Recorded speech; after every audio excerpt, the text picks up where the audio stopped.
and welcome to episode 30 of the Just Run podcast with me, Reese Morgan. And me, Nathan Marshall. Tonight's episode is with Sam Griffiths. Sam is an incredibly talented athlete and runner, conquering everything from 5Ks to half marathons with some outrageously fast times. You can take a look at his ever-growing Instagram at Globe Runner Griff. But to make a point, his 5K PB is 15 minutes 33. That makes me feel physically sick. He can run 10K in 32:54, and his current half marathon time is just over 74 minutes, which I'm sure will be broken on the Cardiff Half Marathon soon.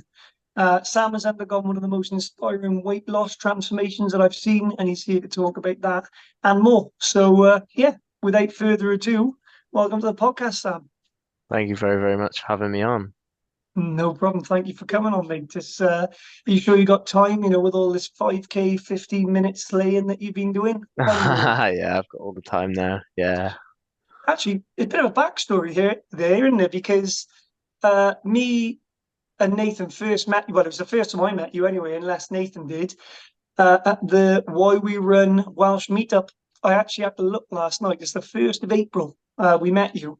And it was funny because quite comical. You met us after killing like a 16-minute 5K or something, which I would have been out for a week after that. And you had your road trainers on. And we did, I think, for me as well, one of the boggiest trails around Caerphilly that I've ever done. And I had trail shoes on, and you were slipping and sliding everywhere. I remember it very well. Yeah, it was a good day. It was a good day. 16, I think I did 16:30 that morning and came up to join the Why We Run guys and experience trail running for my first ever trail run.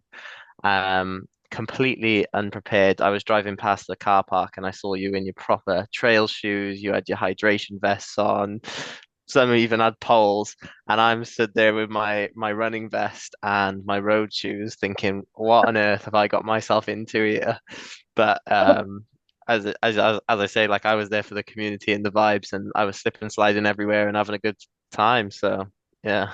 Wicked. It was good to meet you, man. And that's when you told me all about the weight loss and everything, and then started to follow each other on Instagram. And obviously, we'll come back round to that in a sec. But for anyone who doesn't know you, Sam, I mean, the first question I always ask is, do you mind just telling us a bit about yourself, your background, how you got into running, how long you've been doing it, and just a bit about yourself, really, mate, if that's okay. Yeah, happy days. Yeah. If I rewind maybe 2 years ago, that's kind of when I started running, and I was 125 kilos, very unhappy with a lot of things in my life at that point. And it was just kind of that ignite where I decided to change my life and do something for myself, where I put myself first rather than going down the academia career, the kind of those pathways that you constantly get pushed down, and kind of just not do the norm and just do something a bit different. So I took a plunge. I quit my job. I was an aerospace engineer, and I went and traveled for a little while and started my weight loss journey. And now sit here today, nearly 50 kilos lighter, and in a new job that I'm really enjoying, great headspace, mentally well, physically really well, in the best shape I've ever been, and just thoroughly enjoying the process of change and pushing myself outside my comfort zone. And that's kind of why I really got into running to be first with, was running really opened my eyes to pushing yourself and making yourself get more comfortable in being uncomfortable. And that's something that I've really taken forward.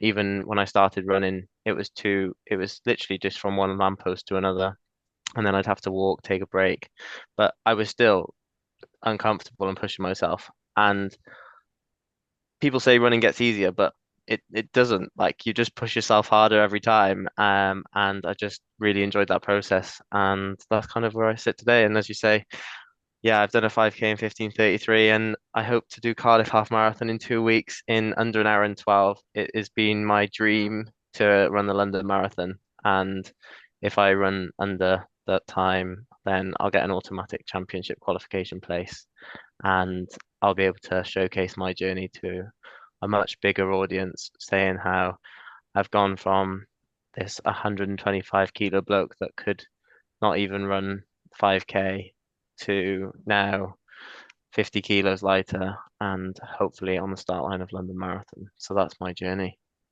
That's Wicked. I incredible. mean, it's, How it's long it ago is was great. that, Sam? The when I was the heaviest and Yeah, unhappy. when did you start?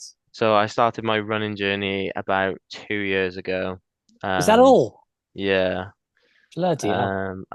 And you know, in the most humble way, I probably do have some natural ability with running. Like, I'm not going to sit here and say that it's that easy for everyone, but like, what I wanted to showcase to everyone is that anything is possible. Like, and if I can do it, anyone can. And you know, during school time, like I could run, and I did run when I was in school, like 17, 18. Obviously, going through the university and degree, and also working full time as an aerospace engineer and doing all of that, I accumulated a lot of weight.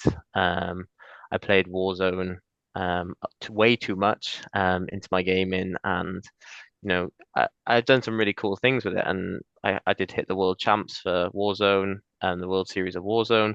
But what I did realize is like I wasn't happy in myself. I was doing things to please other people. Like, it looked really cool that I was in the World Series of Warzone, but did that make me happy? No, I was hella stressed. I lost all my hair. I had alopecia. I was unhappy in my body, unhappy in my health. But I was just trying to conform to like what everyone else would do in terms of job, career, life aspects, and all of that kind of thing. But now I've taken a bigger stance and just putting myself first: wellness, health, well-being, and running. Amazing. And something you said actually then at the beginning about it never gets easier. I went on a run today, actually quite a tricky trail section. I was thinking that in my head, and I've said it before. Like, it doesn't matter what distance you run, running is hard, running is uncomfortable. But I think a lot of people focus on that and don't go out and just try it because they let that put them off. But it never gets easier, like you said. You just get fitter. Like, you can, if you run the same section of road for a year, that same section of road isn't going to change. It's just that you're getting fitter. So I think a Exactly. lot of people just need to, like you said, enjoy that process, enjoy that journey, endure it. And I mean, you're a perfect example, mate. Like I said, it absolutely, your training videos and everything. Again, we'll come back to it. You blow my fucking mind, mate. I'm not gonna lie, you really do. Like, you're one of the most talented athletes I've seen on Instagram. Like, legit, not blowing smoke up your ass. You are. What always amazes me is your finish line sprints. Like, it looks like you're just starting the race, and yet somehow you manage to pull it out of your ass, and you're like head down, gone. Like, probably at a quicker pace than I would be when I first start training. It's, Well, it's mad. as, as you say, like with running, it doesn't get easier, but what does happen is you get more comfortable in being uncomfortable. Yeah. And you know, your ability to hold those higher heart rate ranges, the ability to push yourself beyond what you think is humanly possible. Like, you know, if I rewind 2 years ago, like doing a half marathon would have been like this huge big goal for me, even just finishing it. And now, like on a random Tuesday morning before work, I'll knock out 21K. And it doesn't make it easier because, like, even 2 years ago, when I would go out and do a 5K, I would push my body and push myself to my limits. And now, when I push myself, yes, I push myself to my limits. And yes, it's a lot faster, but like, I'm still experiencing the same amount of pain. I just have become accustomed and more comfortable being in that uncomfortable like space, and mentally just like strong enough to like push through the pain and push through those barriers that once like you would think is impossible, and then make it possible. Yeah. You wrote in one of your recent posts that your which I like, the one where you posted in the military uniform, your dedication to nutrition and running has not only transformed your body, but led you to meet some incredible people who've supported you along the way. And like I've said, and I'll say time and time again, you got one of the best transformations I've ever seen. So do you mind just elaborating on that, like in a bit, like how did you nail your nutrition, like for example, because I know that that is such a huge aspect in any goal. Like, so what does your diet look like now compared to how it did in previous years? Yeah, for sure. So, well, there's two kind of questions there, one about nutrition and one about like the people that I've met. So let's just tackle nutrition first. One thing that I'll say is like there is no quick fix. You know, everyone asks me like for the perfect diet, and there genuinely isn't one. And I've learned that throughout my whole process. So what I I did used to still have takeaways and those kind of things. But since on the weight loss journey, what I initially did to start my weight loss journey was track my calories. Um, not in a very healthy way, because I know that a lot of people can do this in an unhealthy way, but in a very healthy way of just making myself aware of the calories that I'm putting in my body.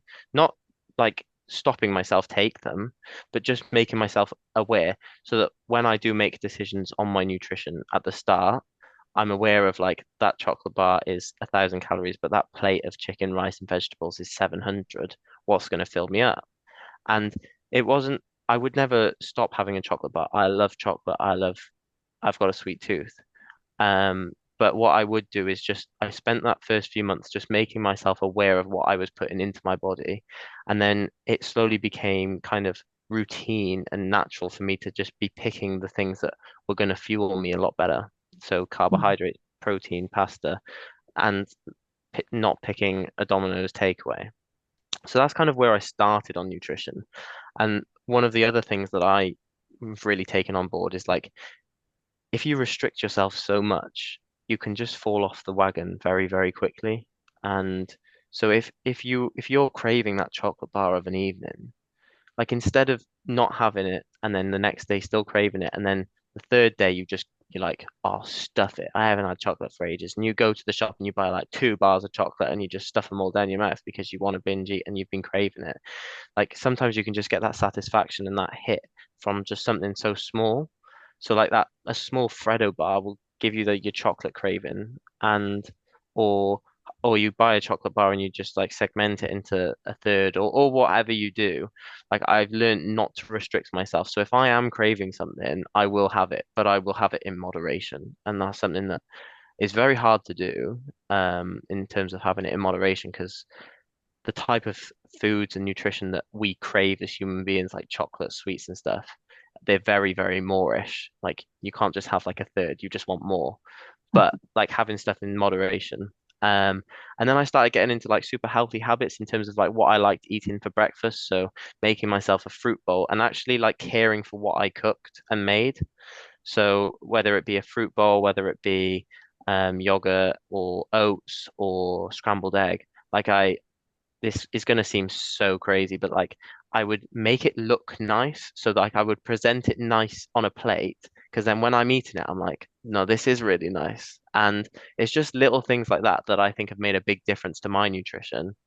Mm. And now I eat healthy, like subconsciously, because that's what I want to do. And now I feel good eating healthy. Whereas like before, if you'd have Domino's and Domino's cookies or Chinese takeaway or whatever, then I'd wake up the next morning and sometimes feel guilty or like not feel good. But like as I say, like 6 months into my weight loss journey, if I fancied a Chinese, I'm having a Chinese Yeah. and I won't restrict myself. But what I won't do is I won't have like what I would have done potentially is like have a Chinese, all the prawn crackers, like your spring rolls, your this and that. Like I'll just like satisfy my craving through one thing. Um, so that's the nutrition kind of thing. Um, and then also I know it kind of correlates to nutrition, but in terms of the people that I've met, and like if I expand upon that, I have met the most amazing people through running. People that have, it doesn't necessarily mean your time, people that have done ultra marathons like yourself, people that have done challenges, people that like push their bodies beyond the limit and beyond what like once would have been thought not possible. And in doing so, I've surrounded myself around people that really like value their health, value their fitness, value that. And that in turn has created a super positive effect on my nutrition because I take on board like everything that they say and what they eat and like the way that they operate. Rather than going to McDonald's, they go into um like a wellness hub and having avocado on toast because and then they're really looking after their body. And like because I now surround myself around these people and it's opened my door to all of these like friends like now it makes it so much easier for me because maybe my friends before would have been like, do you want to go Mackey's? Let's go this. But now my current group of friends all are like, oh, should we go to this place and try something more healthy than what I would have ordinarily? So I can still get that people and that sense of belonging and friendship and still keep healthy. once that I didn't never used to have that, but now I do, if that makes sense. No, absolutely. No, that's a really good answer. That's surrounding is such a huge aspect, isn't it? Surrounding yourself with people who are like obviously have the same passions and kind of focusing their energy on kind of moving the same way that you are. Yeah, it's definitely like having those people trying to get come over the house to have Mackies and play Warzone again. Although you might do it on the odd occasion, but I mean that compared to going to a wellness hub and doing hot yoga and then going for a run is slightly different. And they're the habits that, like I said, are obviously working for you, and it's such an important aspect, isn't it, to pick those healthy habits. Yeah, Um, and the type of people that I'm now surrounded by push you to be the best version of yourself. Like they mm, want you to do well. They'll come and support me at a race. Like they want you to be the best version. They want you to do what's best for you. And I was very scared at first because obviously running is this huge thing. And I didn't have friends really in the running sphere. But run club culture has become so prevalent and so huge now, even in the UK, that it's such an easy way to connect with people that can really open your eyes into amazing things. Like we met at a run club. I've met some amazing people at different run clubs. They're very social paces. You can get faster ones. Like I go to a track run club every Wednesday and do my speed session. And like it doesn't matter what pace you're doing. So when I go to the track, like I am the fastest one there. But everyone is working at the same effort and seeing everyone push themselves helps motivate me even more. Whereas like if I was doing it alone, it can be like a very lonely sport. But run clubs are so inclusive nowadays that you can literally go off and do your trail run. You can go off and do your easy run around Cardiff Bay or London or wherever you are. There will be a run club for you. And then I've just connected. And I would say most of my friends now are through that. And sometimes it takes a lot to take that leap and push yourself out of the comfort zone. But it's the best thing I've ever done going to these run clubs. yeah, that's good. Do you mind, if you don't mind me asking, what is your mental health like now compared to how it used to be? Like, have you suffered with that in the past? Obviously, you don't have to answer that if you don't want to, but is it something that you've suffered with, and now again with all of this? I suppose you kind of answered it just now. You're in a much better place now because of that as well.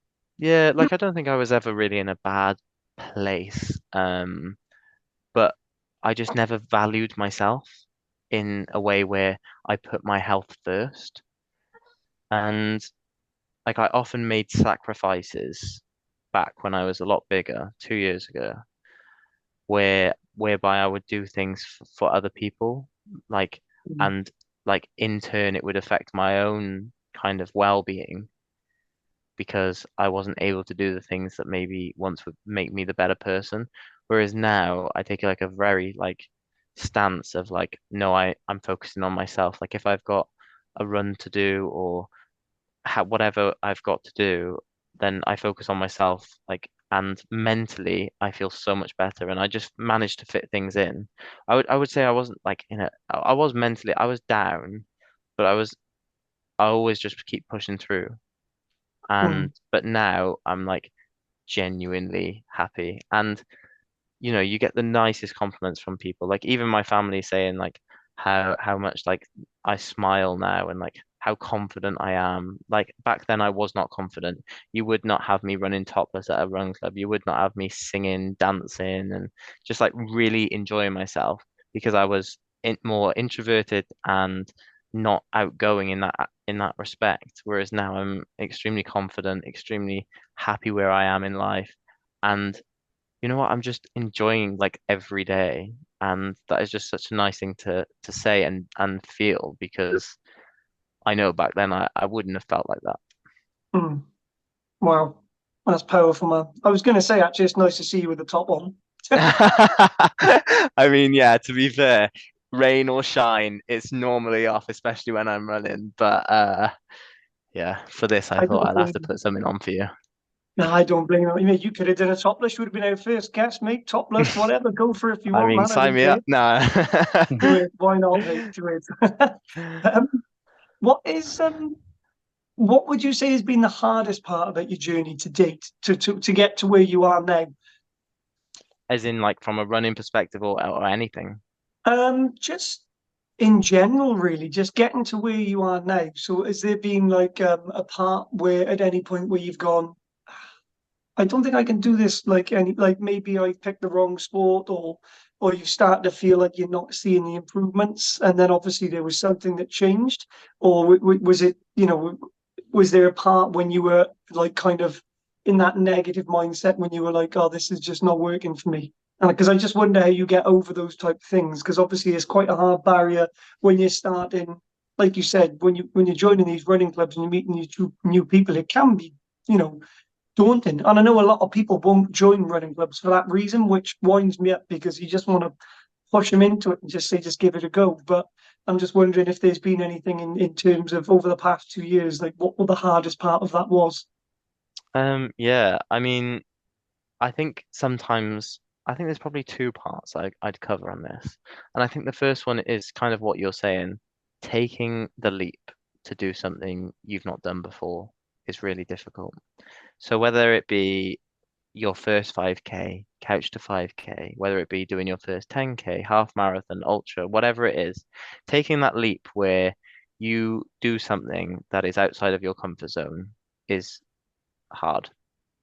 Mm. And so for me, like doing, I've done a lot of running, so like running necessarily isn't like the biggest leap. It's not like a 5K, a 10K, a half marathon, like I have done them before. But hit for me, it was like hitting a certain mileage in the week and staying consistent with it. And, you know, it is really difficult because you have so many different factors to manage, like your work, life, family, everything. But like it is possible if you want it bad enough, you'll make it work. Mm. And I remember running my first ever 50-kilometer week, thinking that this was absolute madness and I'm never going to be able to sustain this. And then, like, I fast forward just maybe 6 months and I'm running 70-kilometer weeks. And then I fast forward another, to date, I run 100-kilometer weeks on a full-time job, like managing like my friends, family. And I actually don't see it as like a huge thing that's taking out that much time of my day. You make it work. So I think one of the hardest things is for people to take that leap in doing something. And what I would recommend is booking that race, booking onto something. Once you've got that goal, I personally find it super empowering and super like motivating and having a smart goal. So like having something that you can work towards so that you can have that end goal. I literally, the moment I finish a race and I've got nothing in the calendar, will be sat on the computer looking for the next race because Mm. I need something to keep me motivated because otherwise I personally would question what am I training for? Yeah, And so I find that if that's the hardest thing for me, I know I've probably digressed from your question here, but no, it's like okay. the hardest thing is just like taking that plunge and doing something that you haven't done before. Whether it be Mm. doing joining that run club, whether it be booking a 10K, whether it be booking a high rocks, whether it be anything, even just, a lot of people going to a cafe and being outside of your comfort zone because it's a new cafe, it's like something you've not done before. It doesn't matter what the challenge is, but just getting yourself out there, doing things that maybe you haven't done before, that Mm. is probably the hardest part. So um when I was traveling, I stupidly signed up to the world's hardest road half marathon. And it was so far out of my comfort zone. It's called Point to Pinnacle, half marathon, 1400 meters of elevation. Um, and it gave me something to work towards. And I, when I traveled Australia, so it's in Tasmania, I got injured, and I got runner's knee so badly to the point where I literally couldn't even walk on it. And I found it really, really demotivating. I'd literally just set my 5K PB at the time, and the next day I went for a run, and I literally couldn't step foot on my leg. Like my knees were in so much pain. And it's in Mm. times like that where I question, oh my God, how much progress am I going to lose? I've worked so hard to get to this point. How much progress am I going to lose? Like, how am I going to do it? What am I going to do? And for the first week, I did nothing.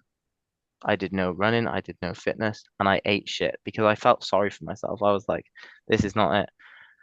And after a week, I just gave myself a little talking to, and I was like, no, like, yes, you're going to lose running fitness because you can't run, but you don't have to lose all of the progress you've made on your weight, on your how you're feeling, you're doing fitness. So I would do after that week, I was like, no. So then I got back onto my diet and I started cross training. So swimming and trying to go to the gym. I'm not a gym ed and I DOMS hits me like no tomorrow. You know, if I go to the gym, I am in the most pain. In fact, recently I went to the gym and I had 5 days worth of DOMS and it was terrible. But anyway, um, those are the hardest moments in anything when you get your setbacks.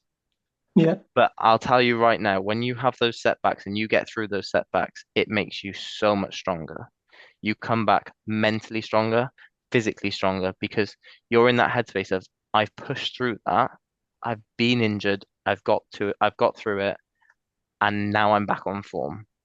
And it will Mm. come back. And from the running sphere, Jake Smith, elite Nike NN running athlete, he is the epitome of that. Having gone through his journey, he is now coming back to form, and it's amazing to see. But the hardest part is when you get a setback, being strong enough to tell yourself to do other things to get through it. And then when you get out of it on the other side, it's worth it. Yeah. Wicked. I like that.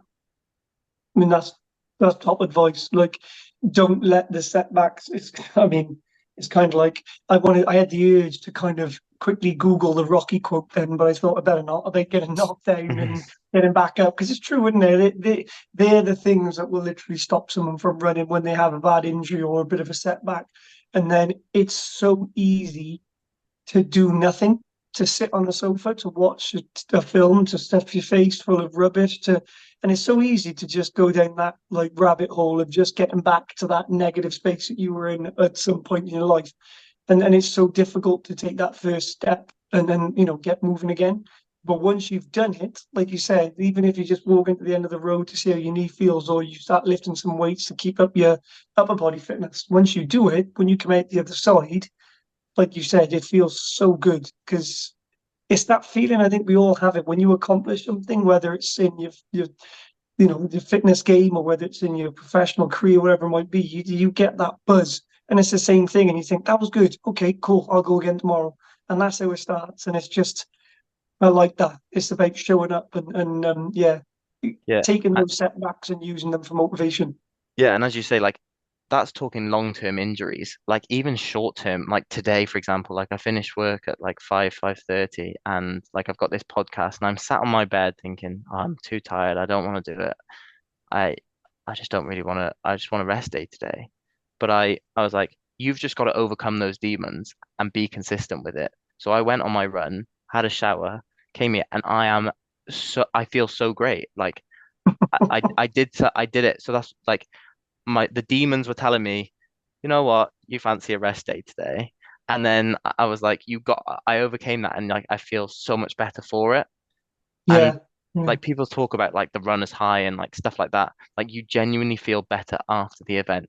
Like you can run for 10 kilometers and it can feel terrible. And one thing I do want to say is on Instagram, on socials, on anything, of course, you're always going to see everyone smiling. But I can honestly tell you that sometimes I go for a run and it can be my slow, easy run, and I can find it so difficult. So mhm, don't always be disillusioned by social media. Like, yeah, like us athletes find it difficult as well. We just who posts. I try to be very authentic in my content and say like I struggled today or like the legs were hurting today. I've got DOMs, but like just getting over the small wins and the small setbacks can put you in the best place. And the biggest takeaway I take from how I've gotten to the paces I run today is literally one word, consistency. When I yeah, don't want to turn up, I turn up. If I don't hit the paces that I want to hit for that session, it doesn't matter. I've been consistent. I've turned up. I've been consistent with my diet, my running, and looking after myself. And it doesn't matter in the small picture of if you didn't hit the times you wanted to hit for that particular run.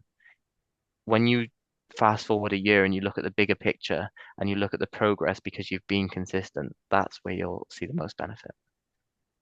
Yeah, agreed. Do you do any strength and conditioning? Um, See, if there You was a said you're coach on not a here, gym goer.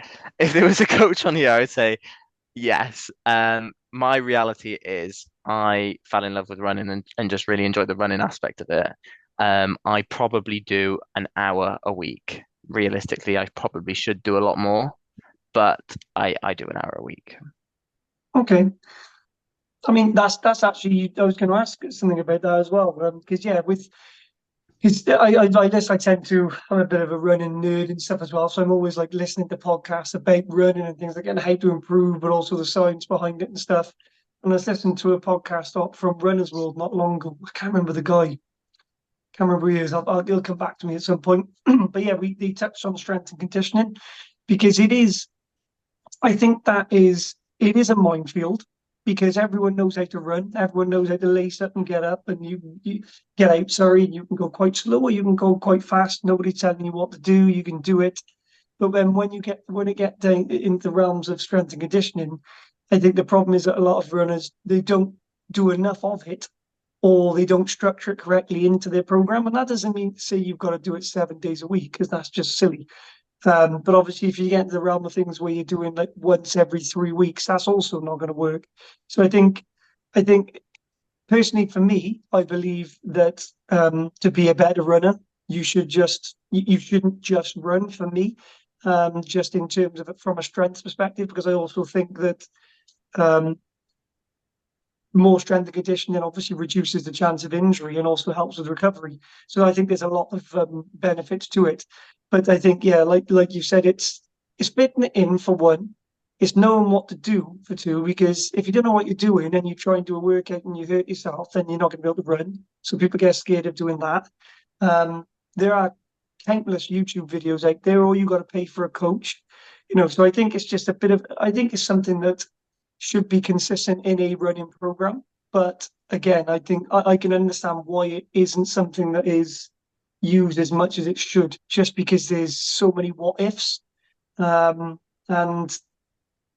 I think to schedule it into a regular program, something that is to take away from this, which I heard in this podcast, which is interesting, is to focus on your weaknesses. So, for example, instead of just doing a hit session just for the sake of it and squeezing it in, yes, it'll be beneficial. But what about on your sprint sessions or on those longer runs and you feel a bit of a tweak in your glute or your hamstrings and you're like, okay, I think I need to strengthen them. So then you can go online and look for a specific glute strengthening session and just do 20 minutes focusing on, strengthening them a couple of times a week. Things like that. If people take that away, um, it might work in their favor. Well, it will work in their favor personally, and I'm sure the science is behind it. But yeah, it's an interesting one. I think too many people are just afraid of what to do and how often to do it, and so For, they need that bit of guidance. for sure. And I think I am the perfect person that's in that boat. I think the convenience factor of going to a gym, for running, I put my shoes on and I go out the door and I'm done and I come back and it's really easy.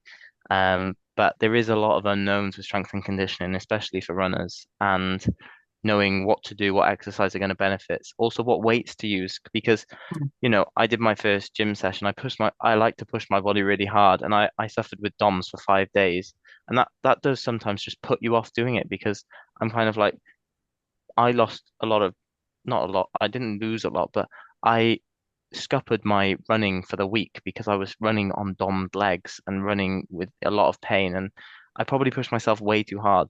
And there's a lot of unknowns with strength and conditioning. And also Mm. not just strength and conditioning, mobility as well. So Yeah. I've just been, there's a really good girl that I've been, went with yoga with. And she took me to yoga for my first ever time.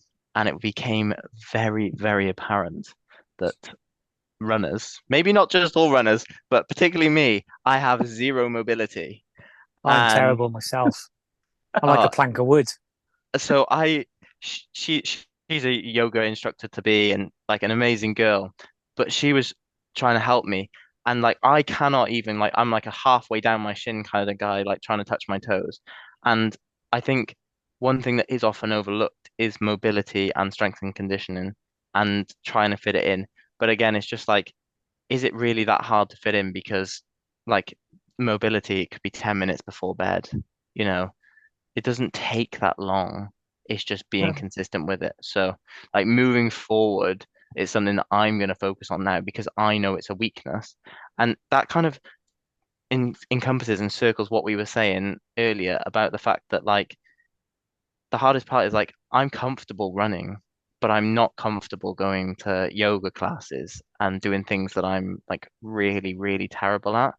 So like it epitomizes what I was saying about like me now stepping outside of my comfort zone, doing it with someone that I'm really close to, who I've met through running and pushing me outside of my comfort zone. And that kind of like epitomizes everything that I've said throughout the podcast of like meeting people who are amazing for me, pushing me outside of my comfort zone.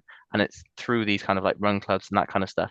And now doing things that like you're not so good at. So I will do my best to improve my mobility and try and incorporate strength and conditioning. But as you say, it is difficult, but you've just got to be consistent with it.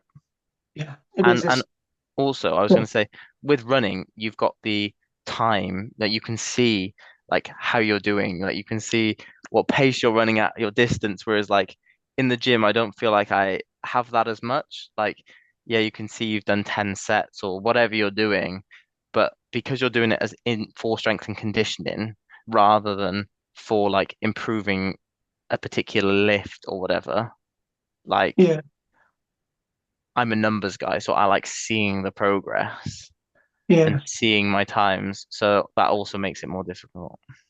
Well, there's two aspects to what you were saying then, actually. So when it comes to, I got to try and remember because I was thinking then. First of all, you should make a note of a guy's name called Don't Vlad. say Nick. I thought you were going to say No, Nick Bear shut then. up, you. Shut up. Although I don't know how flexible he is, whatever. No, Vlad Ixel, his name is. He does everything from 10K right up to ultras. He lives in Australia. He's a Hungarian guy, and he has so many videos on YouTube that are free. He sounds like a rock star, Vlad Ixel. Sounds like he should be a frontman for a heavy metal band, but he's an incredible North Face sponsored runner. And his mobility sessions range from 20 minutes to 35 minutes. That's all. And I tell you what, I have done a few of them. No weights. He doesn't, every now and then he uses one dumbbell that you can see from the weight of it in the video. It's like 2K. It's nothing, 2 kilograms. And every now and then he uses a band and he has incredible mobility and he does mobility exercises for like knees, ankles, really simple workouts that you don't feel anything really at the time. You don't finish the session sweating, but I tell you what, the next day you'll ache in places that you've never ached, but not to a point where like it's gonna scupper your running. You'll feel it, and I start to incorporate that a couple of times into my week. I have like he's got a glute one, pre-warning. Anybody who tries that, my ass was killing me for days afterwards. I was in a lot of pain. Like it, yeah, sitting down on the toilet was not fun. But he's really good. But yeah, when it comes to mobility, I remember, and also I saw your post on the hot pod yoga. Yeah, So I've done it a few. Well, so a little story on that. We went to the same one. Me and my wife did. I think you did. yeah. And we booked like this was way back. You could tell it was way back because we didn't have this. We don't have this much spare time anymore because we've got a kid. But we booked a class. No, we booked a block session and we thought that we could use those sessions for like the month spread out, but you couldn't. You had to use them in a week. So we did 7 in 7 days, No every day. way. Because we were like, I'm not wasting my money on this. I tell you what, the first 3 days I was like, I'm invincible. I'm basically Jean-Claude Van Damme in Bloodsport right now. Like I'm awesome. 4 or 5 days, and then towards the seventh day, he was having reverse effects, and I was in so much pain. Like I was fed up. But it is an incredible exercise. Yoga is phenomenal. And I'll never forget during a Joe Rogan podcast, he was quoting someone else who said it's a martial art against yourself. Because it really is. It's so hard, especially if like you two, you know, like Nathan said, he's like a plank of wood, and you're saying like you're not very flexible yourself. I mean, it can be improved over time, and it's tough. I've always been blessed in that sense. I've always been quite flexible. Um, and there's a hell of a lot of, you know, that can be said for flexibility and mobility. You look at all the NBA players and sprinters and stuff, and a lot of them who are like injury free, they put it down to mobility and yoga and stuff like that. So yeah, it's definitely something. But then, like you said, the counter argument is time. Yeah, But but for sure, like it'll yeah, improve like your running economy and everything like that. If like you're flexible enough to do that and to like stretch, like it will improve your running economy. I know there's so many benefits to it, but it's sometimes taking that leap to actually go. And yeah, like for a lot of people, like I would have never done it alone. So having her take me like for my first session, like gets you into that comfort blanket. Whereas like where now, like I would be way more comfortable doing it on my own. I know where it is. I've got that sense of familiarity, but yeah.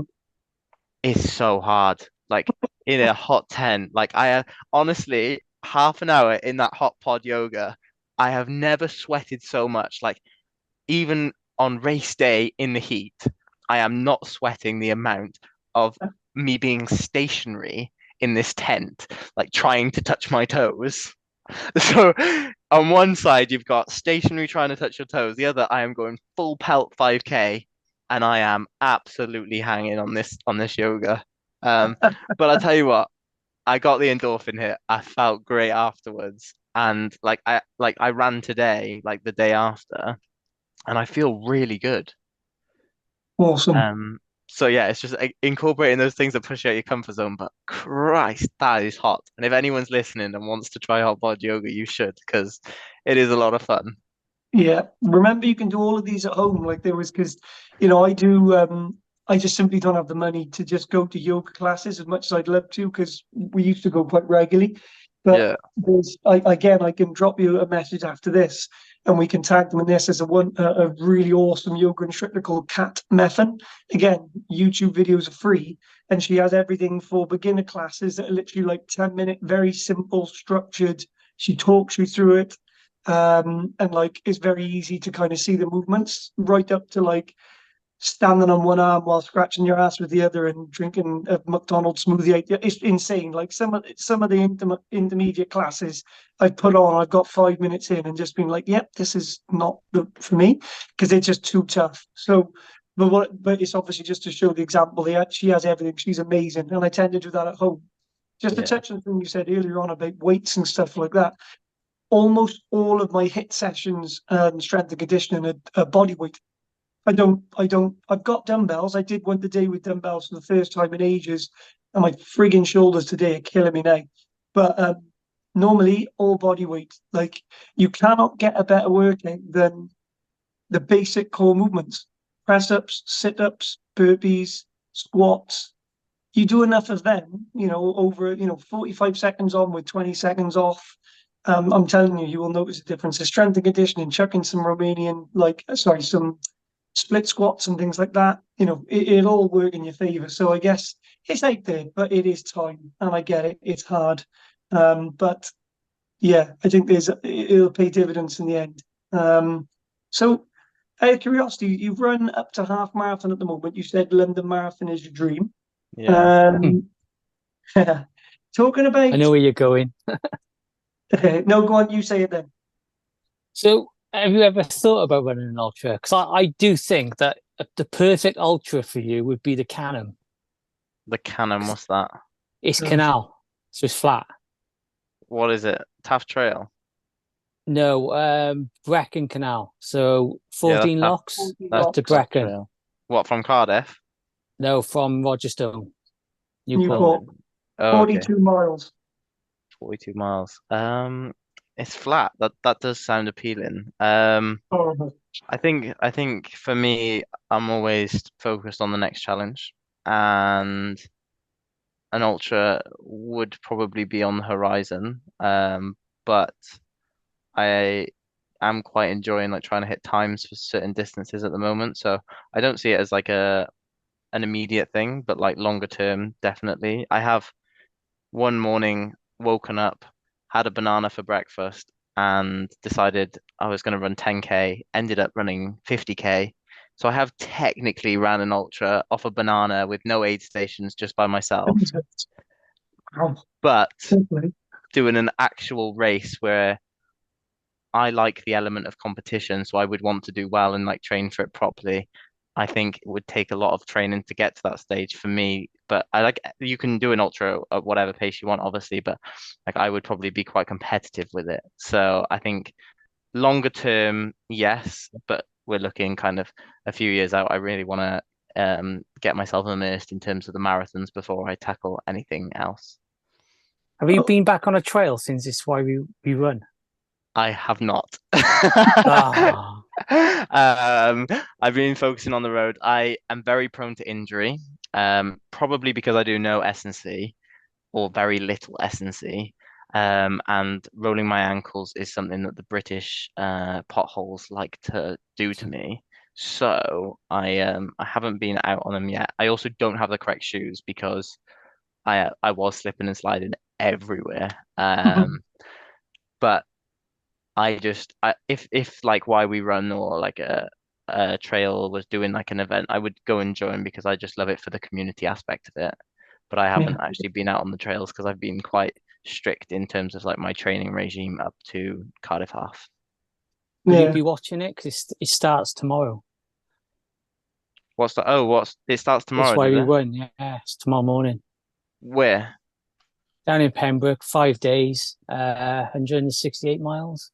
Damn, that's impressive. I did see it Mhm. on the why we run WhatsApp, so I'll have a little look, yeah. Yeah, Class. it's stunning.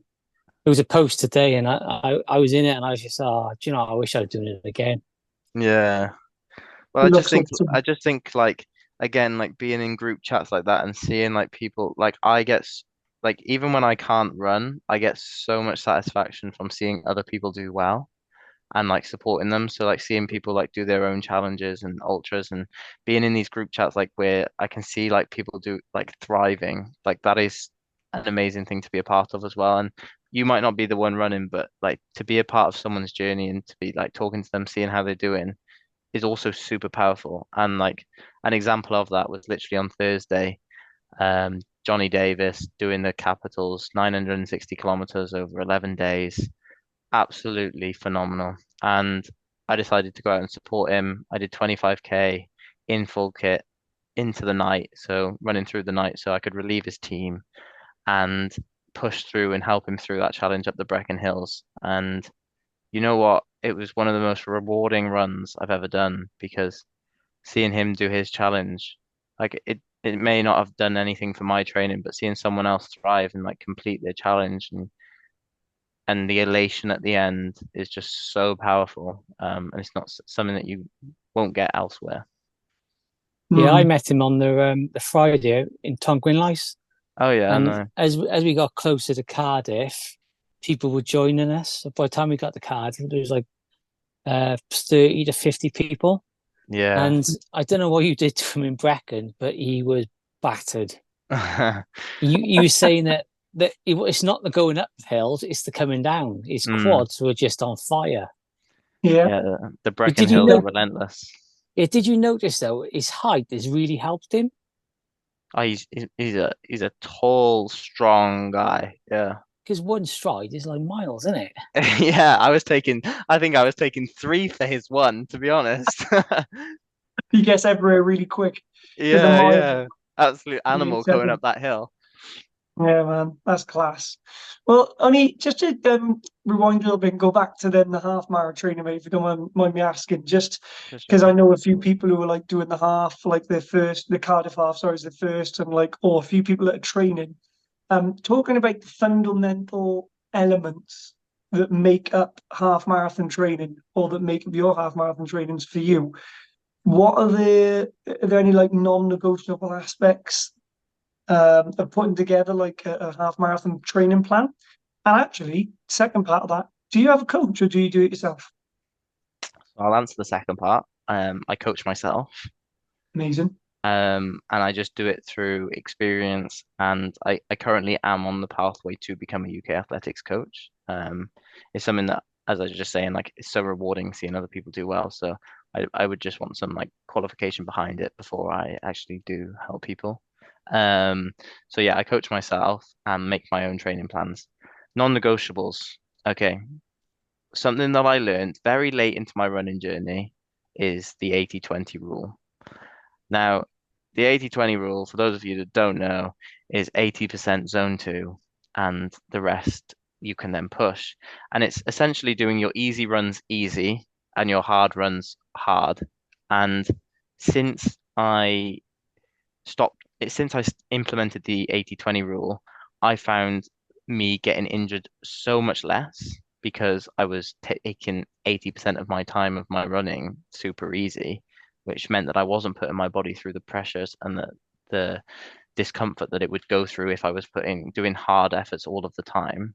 And then when it came to a hard session, like a track session or like an interval session, a hill session, I could really push harder than I thought because I'd essentially saved some energy throughout those easy runs. Mm. So my biggest non-negotiable is I see a lot of people push too hard on all of their runs, and you gain so much more from doing zone two and building up your aerobic base. And the way I explain it in the simplest form is imagine a pyramid, and the base level of the pyramid is your zone two. The more zone two you do, the larger the base. And the larger the base of the pyramid, the taller you can get, the faster you can get. So if you do that and you're consistent with your zone two, and you may not see immediate progress, it is a long-term thing. Jesus. Sorry, But carry on. My camera fell then. Carry on. I was like, where's he gone? It may not be consistent and you may not see the progress immediately, but you're building that huge base that is then gonna like get you right to the pinnacle of your fitness. So I'd say my biggest non-negotiable is the amount of zone two people do. Okay. Wicked. And well, that kind of leads me on too, because you're obviously a very fast runner. So is that how you strike the balance between being as fast as you are and but also being able to hold on to that speed for 13.1 miles? Like, is that how you do that? Is that you've got to that? Definitely. And I think I'll give you an example of this. Like when I wasn't doing the 80-20 rule, I would finish an all-out 5K and I would be absolutely done. Like the whole day is a write-off after an all-out 5K. Like in bed, like feet up, like tired, groggy, everything. Since I started doing my aerobic based training, I can do an all-out 5K and don't get me wrong, it is the same amount of effort that I'm putting in before. But because I've built up that base, I could then carry on. It might be slower, but I just feel good at the end of races. So like building up to the half marathon, when I ran the Swansea half marathon, which was my current PB, like I finished and I was like, I feel amazing because I'd done so much base training. My Mm, aerobic capacity was huge and was mm. enabled me to push those paces then. So I'd say it was definitely the biggest thing that's changed in my training that's like helped me progress. Awesome. Fair enough. That's awesome. And what's the time you've got for Cardiff? One. So the London Marathon qualifying time is actually 1 hours 12:30. I'm going off at an hour 12. I would love to see 1:11 something, even if it's 1:11:59. That's the time I'm aiming for, and I'm just gonna give it my all and sometimes take that step back and sometimes again I'd say like when you're on your running journey, everyone's got their own journey. Sometimes it's good to take a step back and realize how far you've come. Mhm. And I made a reel about it because you may not hit the time you want. And this comes for anyone running the Cardiff Half. You may not get that PB, you may not get the time you're striving towards, but just remember like all of that consistent training you've done, all of that progress you've made, and just take a step back and realize, you know what? Like you don't PB on every race. You don't like you can't be the best every single time, but when you're consistent with it, you will see improvement. So take that step back, realize how far you've come, and enjoy it.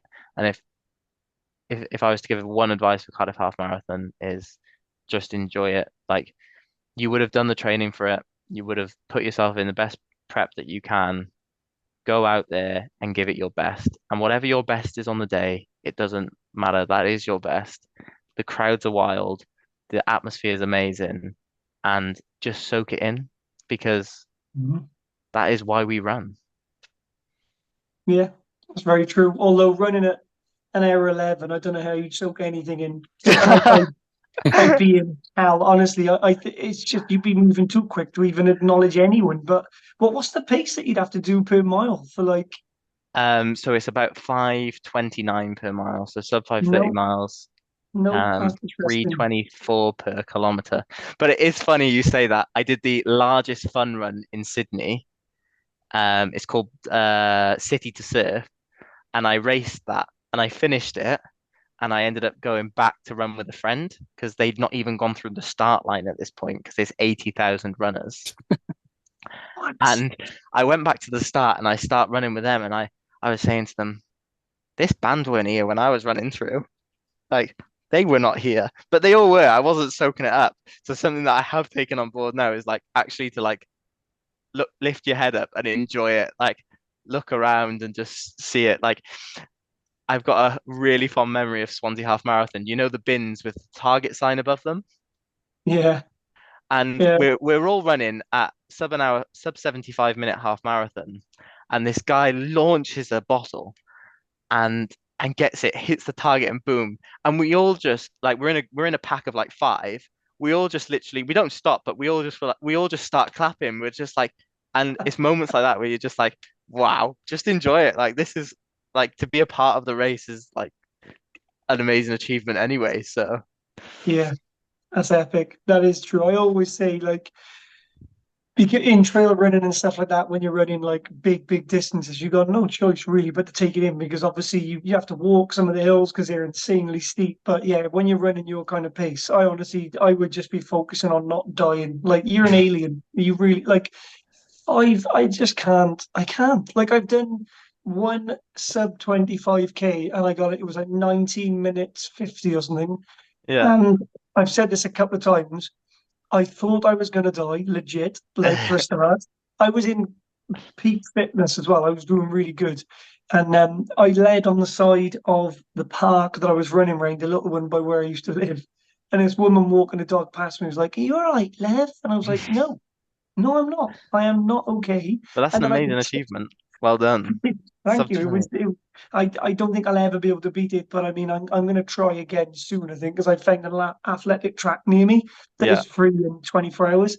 So it's literally an 8 minute drive, but I could taste blood, and I was like, that's not normal. Like, so then I looked online, and apparently, when you look it up, it's like to do with tiny little pockets of something or other in your lungs that like burst when you push yourself so hard. And I was like, okay, that's not cool. I was coughing for like a good 2 hours afterwards, and I was like, yeah, let's not do that again. So to think of running that pace for 13 miles, I don't see. I'm so impressed. Like you've Uh, said it a few times, like about how inspired you get when you see other people doing well. And like I said, when your videos pop up, I always make sure I have a look because even your sessions, like your intervals and your sprint sessions and stuff, like it looks disgusting, but I know the feeling of how good it is when you finish them. Like you're in oh, hell the entire time, but when you pass out on the floor afterwards, it's just like, fuck, I feel so good. I'm so glad I did that. literally. Um, And it can literally be the first rep. You've got the demons going in your head, like, how the hell am I going to do like 10 of these? And then you just take each one as it comes and push through. Um, Everyone's pushing as hard as they can. And, it's so easy to like question yourself whether you can hit the paces that you want to hit on race day or the paces you want to hit for those interval sessions. But like just turning up and doing it, like it scares me my half marathon time. Like it's running a 5K in 17:10 four times, and that scares me. But if it doesn't scare you, it's not a challenge. So exactly. like just go for it. Just go for it. And like what have you got to lose, man? It's an amazing experience. So and I just feel so grateful when I think about these things to be a part of it and the fact that like I'm going to be running it. And 2 years ago, I'd be sat playing Warzone and, you know, maybe running a half marathon with my character, but like Now I'm out there doing it in real life. So Mate, you're going to be entering a real life war zone, like where you're literally going to be in, and the war is going to be with yourself for an yeah, hour and 11 minutes, mate. You'll crush it, I reckon. I reckon you'll do it. Just looking at your training, and I mean, don't at the end of the day, and I don't need to tell you this, but if you don't hit that 111, it's fine. Also, I mean, I'm pretty sure you're going to absolutely crush your time and beat your previous PB anyway. Um, and there's always other ways of getting into the London Marathon. But the I'm really excited to see what you do, and like, but I'm doing it as well. And Cardiff half. yeah, don't look out for me because you won't I see me. will. I will. I will. I will. I'll look out for you. No, you won't see. I mean, you might see me when we're all standing there when they're singing and stuff, and that'll be the last time you see me. And what you could probably come back and finish it with me as well if you want. I honestly, I'm a big fan of cool downs. Like every session I do that is also a non-negotiable, by the way, a warm up and a cool down. Since doing Mhm. that, like I've found that I've like flushed the lactic out, feel good. But at the end of a half marathon race, I tell you right now, there is nothing worse than doing a 2K cool down. So I'm going straight to the Pont Canner Inn and getting some food down me because I need Yeah, a treat after that. certainly do, mate. Um, we can't do this podcast without mentioning Love Live Light Healing Hub, mate. We can't because I don't know if you know, but I've known Rico for probably the best part of 20 years. So known Oh, him a amazing. hell of a long time. So I've known him from since way back. When he was, well, I mean, when he first started doing his futsal and everything and Yeah, rapping and what have you, and he's one of those guys who's just a naturally talented guy, and everything he does with such intent, and he does it so well. And I had no doubt that the Healing Hub would take off when he did it. And I haven't been, unfortunately, to one of his run clubs yet. I've moved up to Tonnereval now, so it's a bit of a trek on a Friday night, unfortunately for me, with the young one as well. But I am fully intending on getting down there. But they just look like heaps of fun. Like they look awesome. they are, and they're really, really good to me. Something that I haven't always taken on board is recovery, and since like going there and actually taking my recovery like seriously, I have my training has gone ramped up another level. Like sitting on the pressor therapy that they've got and getting that tightness, the blood flowing around my legs. And then I literally feel like a new person. The infrared sauna is amazing. And the food there that they do, wow, it's just like Yeah, the acai bowls are like, oh, like my favorite thing I've ever tried. And they're healthy. So it's a win-win. Um, yeah, but yeah, they run a run club every other Friday. And essentially it just brings a lot of people, like-minded people, people that are interested in wellness, well-being, all together to run a very sociable 5K, as in it's achievable for absolutely everyone around Cardiff. And then you go back to the hub after and you get your acai bowl, your drink and whatever you want. And it's just such a nice environment to be a part of with like-minded people, people that and you always get new people there every week and they're like, oh, it's my first time. And literally they keep coming back because it's just so, so amazing what they've built. And they're building a new one in Newport now as well. yeah. And like, yeah, the hub is just the place to be. It is. What we have, I've already spoken to Rico, so we are going to. We've got a few things to sort out logistics, but we're going to be doing a podcast in the Healing Hub with Rico. Yeah. So we're actually going to go along and have a chat with him because he's had such a cool, varied career, and he's like the first Welsh international futsal indoor player. He's played with like gigs and is it Ronaldo or Ronaldinho, and he's Yeah. traveled like played all over the world. Such an interesting character and a thoroughly, genuinely lovely guy. Um, and I think that we'll do like a little video where he's going to show us like his facilities and stuff. But yeah, he's I always pop in when I'm in the area. But Yeah, Rico and yeah, Tess are the most down to earth people I've literally ever met. They're yeah, all smiling and like just amazing to be around of, and that's what it's about, like being around those type of people that just like put a smile on your face without even saying a word. It's just so hell, powerful. hell yes. Um, awesome. Don't know if you've got any other questions, Nate, that you want to ask. Actually, I was going to ask one. Have you considered doing the super? Oh, what's the half marathon? Super half. super half 6, is it, or something? Like Yes, Berlin. I have. Well, I actually did Lisbon half marathon this year, and it was an amazing, amazing experience. Like like incorporating two of my, well, pretty much my only two, but like my two main hobbies, traveling and running. Yeah, the super halves is definitely on the horizon. I struggled with the heat in Lisbon. It was March. I think it was about 28 degrees. The sun was out. The fire engines were out with their hose pipes cooling us down, but it was an amazing experience. So the super halves is definitely something I'll consider doing in a few, next year or even the year after. Banging. Nice one. Nathan, I don't know if you've got any other questions you want to ask, mate? My voice went No, then. No? no. Sorry, Well, I I'm was going such a to. waffler. I've probably like waffled on way too much. Like, No, mate, You don't. pretty This, much this is. answered everything for us. Yeah, uh, you have.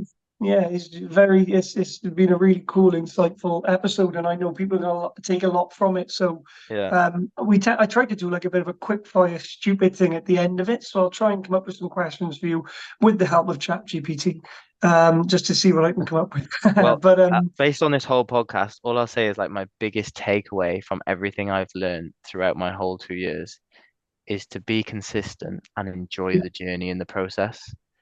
yeah, Like everyone's got an end goal that they want to achieve, but the way I see it now is like for the Cardiff Half Marathon, like this 6 week of training that I've done is my journey, and I have thoroughly enjoyed my journey. Cardiff Half Marathon is like my victory lap, and yeah, you know, I've just enjoyed the journey. So really embrace whatever challenge or whatever you're doing in your own training, and enjoy that journey. Be consistent with it, and it's gonna put a smile on your face. Like you've probably seen me in this whole podcast talk. Like I am smiling like ear to ear yeah, because like that's how I feel. So and that's how everyone could feel. yeah, exactly. Banging. Um, Come on, instead of doing ChatGPT, roast me. Well, I'm trying to come up with a few things. One thing I have asked a few people recently, which I find an interesting question, I hope nobody ever asks me because I don't know the answer. I'd have to really think about it. Is if you could write a book about your journey so far, what would it be called? Ooh, that is a Yeah, good question. If tough, I isn't could it? write a book about my journey, You probably call it consistency. yeah, oh God, how running transformed my life.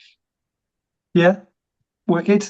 I mean, that's pretty much, yeah, fair. Or yeah, I mean, you can't get or more or or, straight to or the the point. phrase that I've used quite a lot. What was the phrase I used?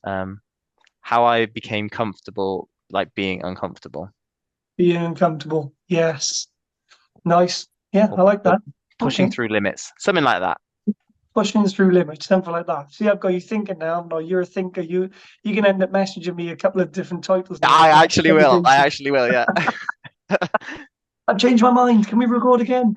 Yeah. um, okay, I'll do a quick fire round, quite innocent and simple. Um, morning runs or night runs? Morning. Favorite running shoes?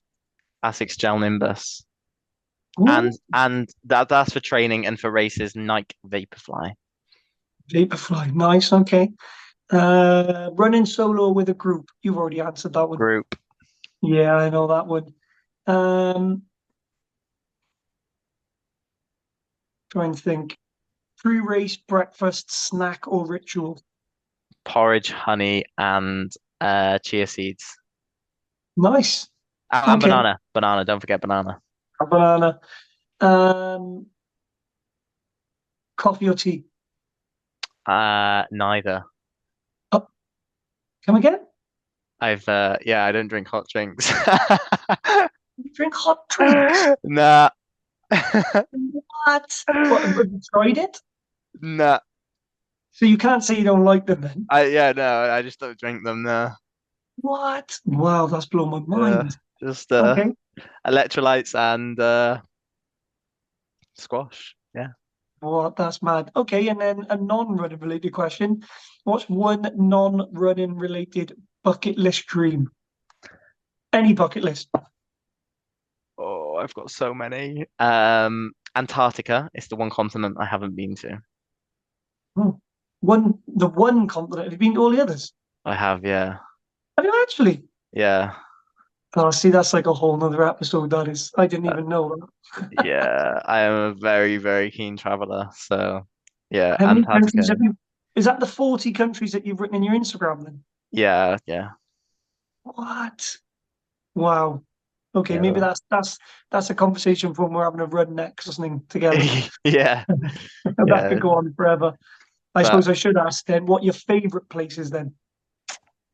my favorite place. Oh, that is so hard. I think a place that's got a bit of everything that I really enjoyed was Peru. Wow. I think in terms of like it's got the hiking element of like I did the Inca Trail and Machu Picchu. The people there are absolutely amazing. It's got some really cool like other things that m maybe tourists aren't so aware of, like Huacachina, which is like an oasis in the desert. It's got Rainbow Mountain, Red Valley. The food is phenomenal. If you're vegetarian, I'm not so sure because I'm not a veggie, but and yeah, an amazing experience. Awesome. Wicked. Well, mate, that's a good place to end it there. And I mean, unless you've got anything else you wanted to talk about, just wanted to say thank you for coming on, Sam. And I mean, I'm legitimately not blowing smoke up your ass when I say that I am impressed every single time I see your posts. I really am like genuinely inspired and impressed. And it's just an awesome journey you've been on, and you're very young into that journey. So I know you've got so much more to conquer. Can't wait to see what you do for the Cardiff half and going forward. And yeah, just thank you so much for taking the time to come on here, mate. It's been a pleasure talking to you. Thank you very Yeah, much for cheers, having Sam. me, and I'll see you at the Cardiff half. Very briefly, yeah, you'll see me. Yeah. I'm aiming for hour 9 minutes, so I might beat you. Or I'll just watch the back of you just fly off then. Yeah. But for about 15 seconds, maybe. Yeah, then I'll be it. Then I'll be behind you. Yeah. Um, I'd also say like don't compare yourself to anyone. That's something Yes. that I'd take away from it as well. It's so easy nowadays, especially with Strava. Like it's so easy for me to go onto someone else's run and look and compare my heart rate, compare my pace, compare everything. Just remember you're on your own journey, and my heart rate is much like if I compare myself to one of my friends, Dan, he can sustain such a lower heart rate than me at the same pace, but I am faster than him. And that's just an example of like don't compare yourself to anyone, and it's so easily done, but embrace your own journey. And yeah, that's a big one for me. Beautiful. Nice, man. Thank you very much for that. That's awesome. And again, thank you so much for coming on, mate. Just No, thank you for all your the best, time. mate. Yeah, enjoy your well, was it a tape? I suppose you're on a taper now, are you? Well, almost. Yeah, so this week is taper week. So I'll be doing about 80K this week. Only 80K. Fair enough. Yeah, but it's so daunting. But like if I said that 2 years ago, I'd be like 80K. Oh, in a week. I wouldn't even think about doing that in a month. Um, but yeah, it is a taper from 105. Yeah, Jesus, yeah. Yeah, fair. Good. Well, enjoy it, mate, and get some of those S&C sessions in, and some mobility, and yeah. Yeah, some more hot yoga Um, and mobility. Let's push myself out my comfort zone a bit more. oh yeah, hell yeah. We're good, Love mate. it. We'll enjoy it. Pleasure speaking to you, mate. You have a nice evening, and we'll catch up with you soon. Peace. Good luck, Thank you Sam. very much. Cheers, Cheers, Sam. mate. Take Cheers, care. Reese. Thanks for having me. Bye. So that's it, guys. As always, thank you so much to anyone who has tuned in, listened, and subscribed to our previous episodes. You're all awesome. And just, yeah, keep tuning in and please keep following us because without you, this wouldn't be possible. Thanks ever so much for listening and take care. Cheers, guys. Bye. Bye.